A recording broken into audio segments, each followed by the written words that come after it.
For Mother's Day, I made these sourdough discard cinnamon rolls. They were so good and fluffy. It starts with 4 tablespoons softened butter, 3/4 of a cup of sourdough starter discard, honey, 3 cups of flour, sea salt, egg, yeast, warm milk, and that's the basic dough. You let it all combine, and then you do knead it. I used my KitchenAid for the kneading part just to make it easier, and then you let it sit covered on your counter so it has time to double in size.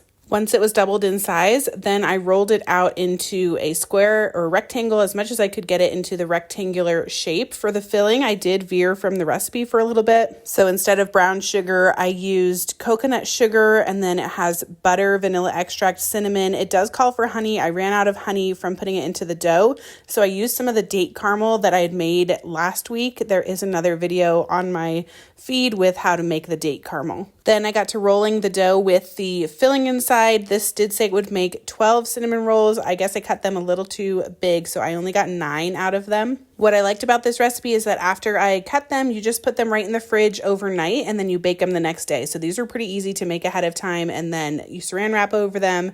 The next day they look like this, nice and fluffy. And then I baked them. While they were baking, I made a frosting. It was just cream cheese, butter, powdered sugar, vanilla extract, and milk. They were so good, so fluffy, and not too sweet.